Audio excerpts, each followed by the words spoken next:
ভালোবাসে এমনই তো হয়, একটু প্রেম আর একটু অভিনয়, কেউ কেউ করে শুধু নয় চায়।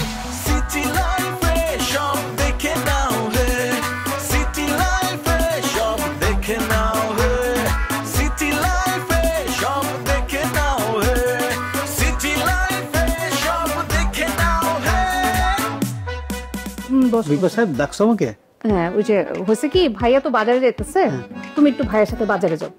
আর তুমি জানো আশিক কে করছে? আবার কি করছে আশিক? আশিক একটা ইরেসপন্সিবল ছেলে, এটাই আমরা জানি। পরের বাড়ির ছেলের খোঁজ খবর নেওয়ার আগে নিজের মেয়ের খোঁজ খবর রাখেন।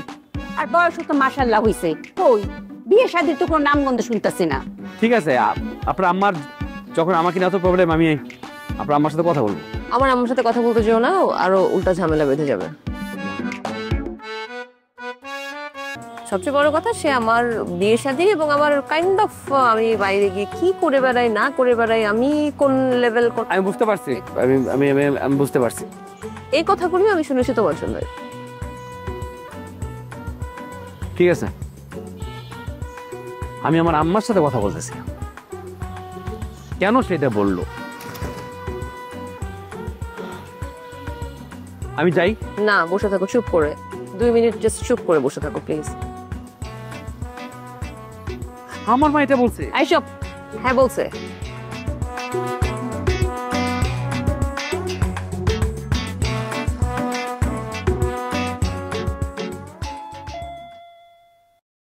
নূপুর, দেখ তো কে আসলো। দেখতেছি আব্বা। আসসালামু আলাইকুম স্যার। ওয়ালাইকুম আসসালাম। নূপুর কেমন আছো? ভালো আছে। চলো। আসসালামু আলাইকুম আঙ্কেল। আসসালাম। কেমন আছেন আঙ্কেল? আরে আসছি কোন রকম। আসো বসো, তোমার সাথে একটু কথা বলি আগে। নূপুর তুই ভিতরে যা। তা তোমার কেমন চলতেছে? চলছে আঙ্কেল ভালো। বাহ বাহ, তোমার আন্টি তো তোমার প্রশংসা করতে করতে একদম পাগল হয়ে গেল। আমি এখন কি করলাম? আরে কি বলো তুমি, এমন কি করলাম মানে? তোমার কারণে আমার ফেল টু মেয়েটা পাস করলো। হ্যাঁ, কম তো চেষ্টা করিনি ওরে নিয়ে, কিন্তু লেখাপড়ার তো কোনো উন্নতিই দেখতেছিলাম না। তোমার হাতে পড়ে অবশেষে যাক একটা ভালো রেজাল্ট করছে। না আঙ্কেল, শুধু আমার চেষ্টা না, আমার এবং আপনাদের সবার চেষ্টায় কষ্ট ভালো করছে। হয়েছে, এত বিনয় দেখাতে হইব না। তোমার জন্য যে ওর রেজাল্টটা ভালো হয়েছে এটা আমরা বুঝতে পারছি। আর তোমার আন্টি কিন্তু আরেকটা কারণে তোমার খুব প্রশংসা করতেছে। মানে কি বলবো, এই যে আমাদের এই অসুবিধার মধ্যে তুমি জোরে পড়াটা চালাই গেছো, এটা আসলে কি বলবো, তোমার আন্টি না খালি আমি তোমার কাছে একদম চিরকৃতজ্ঞ থাকলাম। আঙ্কেল এভাবে বলবেন না প্লিজ।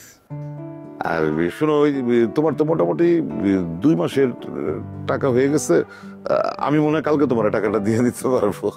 ঠিক আছে আঙ্কেল দেন। তারপর আমি বলবো যদি এখন আপনাদের মনে হয় যে সমস্যা আছে, আমার পরে দিলেও চলবে, মানে এখন লাগবে না। না না, সমস্যা ছিল, কাইটা গেছে, যে এখন আর কোনো সমস্যা হবে না, কালকে তুমি পেয়ে যাবে।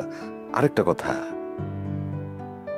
নূপুর তো একটু বান্দর গেছে মেয়ের, ওরে লাই দিবা না, একদম গাড়ির উপরে এটা বসবো, বুঝছো? ওরে তুমি এতদিন ধরে যেভাবে শাসন কড়া শাসনে পড়াইছো, এইভাবেই পড়ায়ও, কোনো সুযোগ দিও না, তাহলে কিন্তু আর ভালো রেজাল্ট করবে না সে। ঠিক আছে, বিষয়টাও মাথায় থাকবে আঙ্কেল। তাহলে আমি পড়াতে যাই। যাও তুমি ভিতরে যা।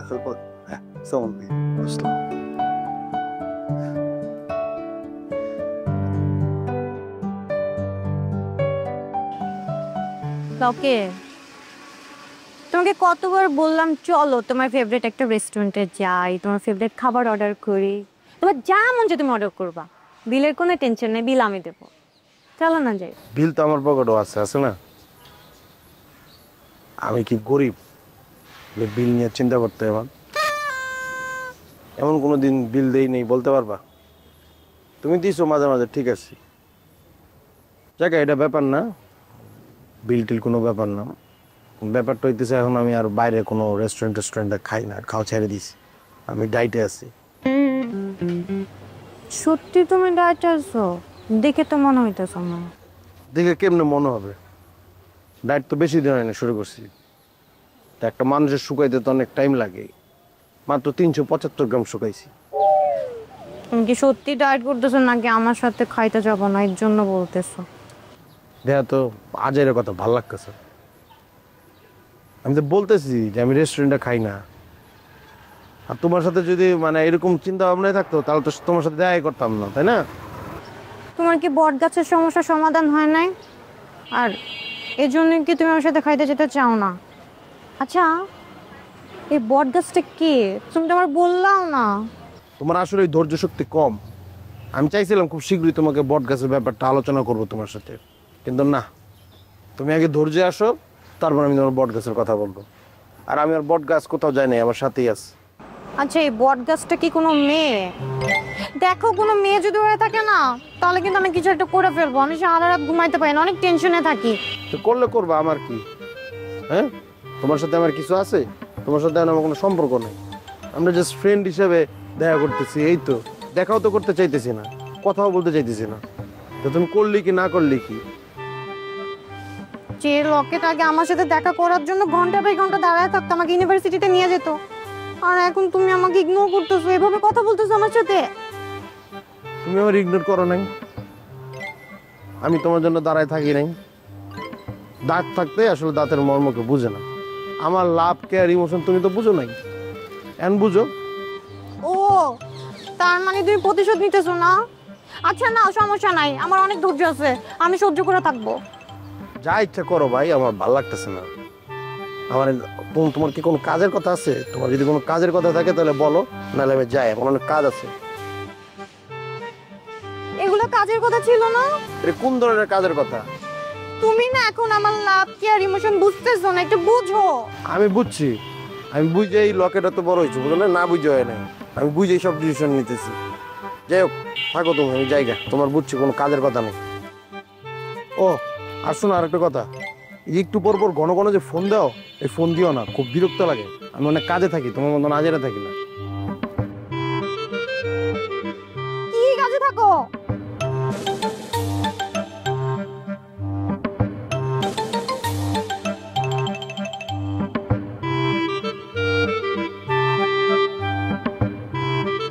আমা,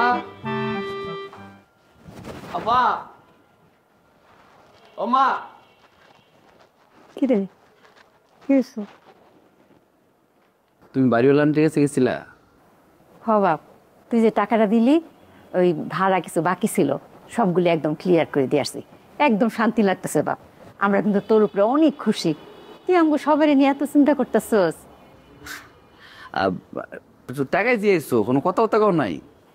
হয়েছে তো, আমি কিন্তু কইছি ভালো দিকে একটা দারোয়ান রাখতে, আর ওই যে পানি টানি সমস্যা সব নিয়ে কথা হয়েছে। আর কোনো কথা কও নাই এইগুলা? আর কি কথা? আমার নিয়ে কোনো কথা উঠে নেই? বলছে, ওসব শুনে আমার এত মন খারাপ লাগছে। উনি কি কয় জানো, কয় তুই নাকি কোথায় কোথায় যাস, কই যাস, কি করো, সেসব নিয়ে আমার খোঁজ খবর রাখার জন্য বললো। আবার বললো যে তুই যেখানে যাস সেই সব কর্মকাণ্ডে যদি কোনো পুলিশ আসে বাসায়, তাহলে নাকি ওদের মান সম্মান সব নষ্ট হয়ে যাব। আমার এত মন খারাপ হয়েছে, আমি উল্টা ওনারা শুনাই দিছি যে আপনার মেয়ে তো ঘরে বসে থাকে, আপনার মেয়ে তো কোনো কাজ করে না, তাহলে আপনার মেয়ে কোথায় যায় না যায় সেসব খোঁজ খবর রাখেন। আপনি পরের বাড়ির ছেলের খোঁজ না রাখা নিজের বাড়ির খোঁজ খবর রাখেন। একদমই ন্যায্য কথা বলছি বাপ। মা, আমি তো তোমার সন্তান, আমার নিয়ে কেউ খারাপ কথা বললে তোমার তো খারাপ লাগবেই, তাই না? তা লাগবো না? মা, আমি তো আসলে অমনি একটু লাফাঙ্গা টাইপের না, রাত বিরেতে বাসায় আহি চিল্লাপাল্লা করি, মারামারি করি। কইছে কিন্তু নাবিলা বলতো তুমি চিনোই উনি কেমন মানুষ। উনার এরকম বাজে কথা কত ঠিক হয় না আপনার, মানে অন্যভাবে তুমি লইও না। আমার মনে হয়েছে ওনার নিয়ে এইসব কথাবার্তাগুলো আসলে উচিত হয় নাই। আশিক শোন, নাবিলারে নিয়ে যদি তুই মনে মনে কোনো চিন্তা ভাবনা করে থাকো, একদম স্বপ্ন ধাইরা পুচ্ছা ফালাই দে। ওই পরিবারের চাল চলন স্বভাব চরিত্র কোনো কিছুর সাথে আমার মতো ভদ্র ফ্যামিলি কিছুই মিলে না। আর তোর বাপ যদি এই কথা শুনে থাকে, তোর কিন্তু খবর আছে। যেই বলে আমি কইছো ভুল চল। রসিক, আবার কি করছিস তুই? বুঝাও। এই দেখ টাকা, এই কই যাস তুই? আরে আমরা মা ছেলে কথা বলছি, তুমি আবার এর মধ্যে ঢুকলা কেন? না না না, সে একটা কিছু করছে। আমি শুনতেছিলাম তো, তুমি বলতেছিলা কি কোন পরিবার, আচার আচরণ, কি করছে সে বলো। আরে বাদ দাও, আমরা কি মা ছেলে একটা কথা বলতে পারবো না? এর মধ্যে তুমি এসে ঢুকে গেলা। ছেলে যদি সুবিধা রইতো তাহলে তো চিন্তা করতাম না। পোলাটারও তো মানে একটা লাফাঙ্গা।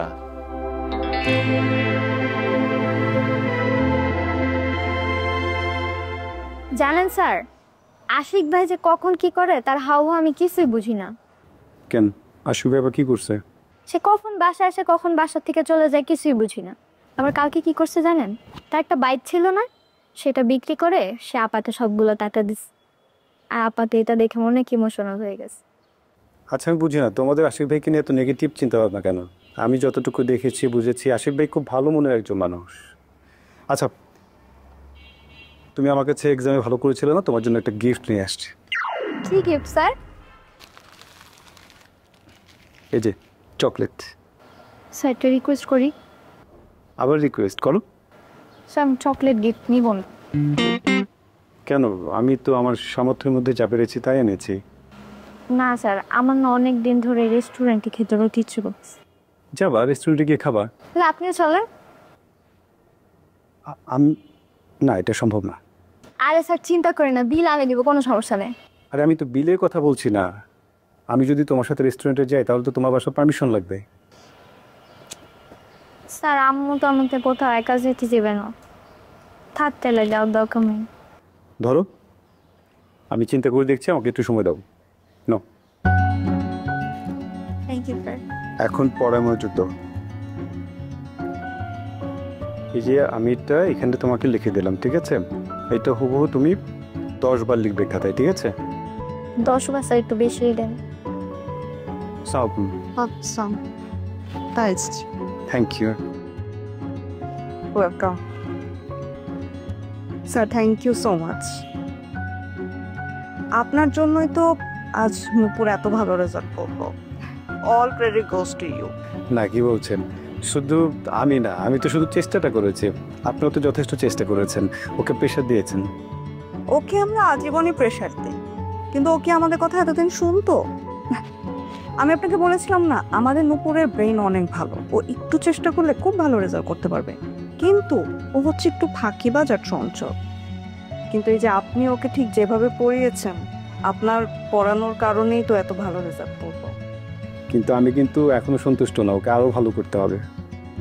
আমি বিশ্বাস করি আরো ভালো করবে, যেহেতু এই এক্সামটার রেজাল্ট এত ভালো হলো, সামনের গুলো নিশ্চয়ই আরো ভালো হবে। মন দিয়ে পড়তে হবে তো, তাই না? ঠিক আছে, পড়ান। পরে কি বলছিলাম? কমপক্ষে 10 বার তোমার খাতায় লিখবে, ঠিক আছে? তাহলে তোমার এটা মাথায় একদম গেঁথে যাবে। না, এবার তুমি দেখো।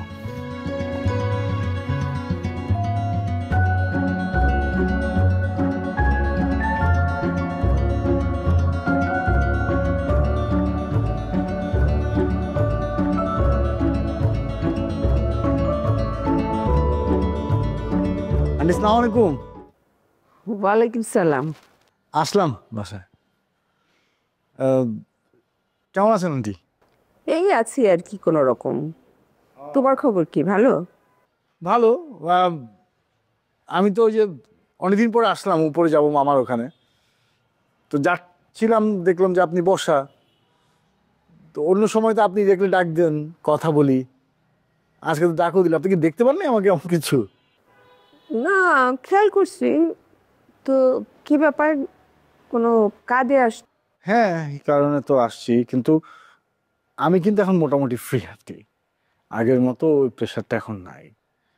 আপনি যদি কখনো গল্প করতে চান কিংবা আপনার মনে হয়, কারণ আপনি তো আসলে একা একা এখানে বসে থাকেন, আমার সাথে নানান গল্প করতেন এবং আপনি বলতেন যে আপনার ভালোও লাগে।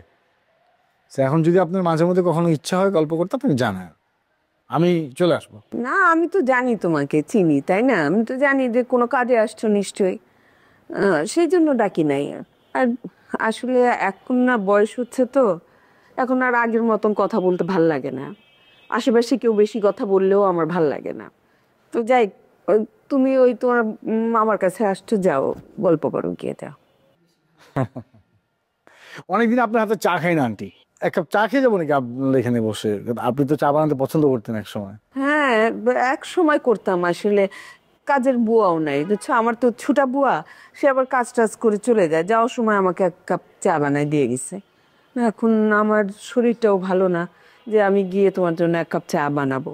তুমি বরং একটা কাজ করো, তোমার মামার বাড়িতে গিয়ে একটু চাটা খাও। হ্যাঁ, কিছু মনে করো না বাবা। আচ্ছা ঠিক আছে। আর নাবিলার কি অবস্থা? নাবিলা আছে নাকি বাসায়? নাবিলা নাবিলা মনে হয় নাই, কারণ কখন আসে কখন যায় আমাকে কিছু বলে টলে না, বুঝছো? আমার ওই সমস্ত দেখাও হয় না। না, আমি আজকে অনেকদিন পরে আসলাম তো, তাই ভাবলাম যে দেখা হলে ভালো লাগতো। ঠিক আছে ঠিক আছে আন্টি, অসুবিধা নেই, আপনি আসলে বলেন, আমি আসছিলাম। এই ফয়সাল ভাই, চলে যাচ্ছ মানে? কখন আসছো কখন যাচ্ছ কিছু তো বুঝলাম না। তুমি বাসায়? হ্যাঁ, আমি তো বাসাতেই ছিলাম। কেন মা বল? আন্টি তো বলে তুমি বাসায় নাই। মানে কখন আসো কখন? মা আসলে ওই যে মানে খেয়ালই করেন আমি কখন এসেছি কখন গেছি বা কি করছি, বাসায় আছি কি নাই, কোনো কিছুই ইদানিং মা অত খেয়াল করে না। কেন মা? তো তোমার দাঁড়িয়ে আছো কেন? বসো, চা চা খাবে না মা? না, আমি তো ইনফ্যাক্ট বসতেই চাচ্ছিলাম, চাও খেয়ে যেতে চাচ্ছিলাম, বাট আন্টি বলে যে বুয়া উনি ইদানিং আসতেছে না, চা এখন বানাতে চায় না। তো অসুবিধা নেই, আমি উপরে যাই, গিয়ে চা খাই। তুমি তাহলে উপরে যাচ্ছ, উপর থেকে আসবে যখন তখন আমরা আমাদের রুমে গল্প করব, ঠিক আছে?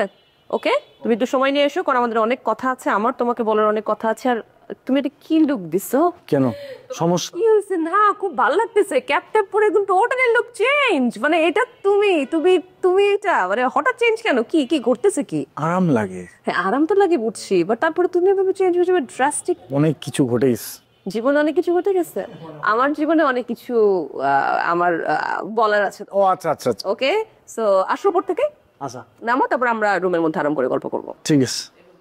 আন্টি ও তো বাসায় ছিল। খেয়াল করেনি মা, খেয়াল করেন, বাদ দাও। ঠিক আছে আন্টি।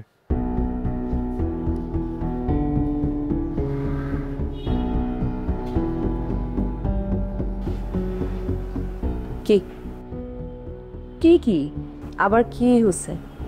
মানে আবার ফয়সালকে নিয়ে কি প্রবলেম তোমার? তুমি খুব ভালো করে জানো আমি অনেকক্ষণ আগে থেকে বাসায়। তুমি ওকে বলতেছো আমি বাসায় নেই। মা, তুমি কি ওর পাস্ট ভুলতে পারছো না? তোর সাথে এটা নিয়ে আমার কথা কিন্তু হয়ে গেছে। আমি তোমাকে বলছি যে বেচারার বাবা কি করেছে, কি হয়েছে, এটা নিয়ে তোমার আমার মাথা ব্যথা কোনো একটা কিছু নাই। সে একটা ভালো ছেলে, বড় ছেলে, তাকে সেভাবে ট্রিট করো।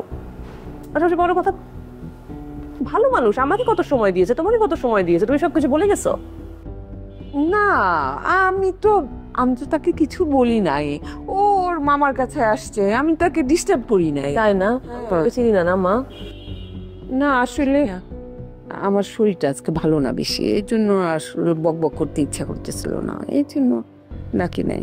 ঠিক আছে, ও তো উপরে গেল বললো, আসতেছে, আসার পরে আমরা রুমে একটু গল্প করব। তখনও হোপফুলি তোমার শরীরটা এরকম খারাপই থাকবে, তাই তুমি রুমে গিয়ে শুয়ে থাকবা, আর এখানে বসে থাকবো না। ও মা, কি বলিস? আর কথা বলবি তো এইখানে বসে কথা বল, ড্রয়িং রুমে বসে কথা বল, খোলা জায়গায় কথা বল, ঘরের মধ্যে কেন নিয়ে যেতে হবে? কেন ড্রয়িং রুমে, ডাইনিং এ কথা বলতে হবে? আমার রুমে ফয়সাল ভাই গেলে কোনো প্রবলেম না, কিন্তু দরকার কি? মানে আছে, কিছু গোপন কথা আছে আমাদের, দরকার আছে, আজকে কথা বল।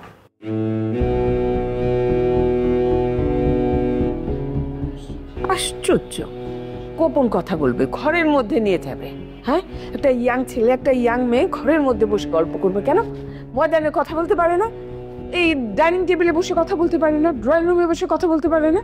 ফাজিল মেয়ে কোথাকার, যত আমি না করি তত বেশি।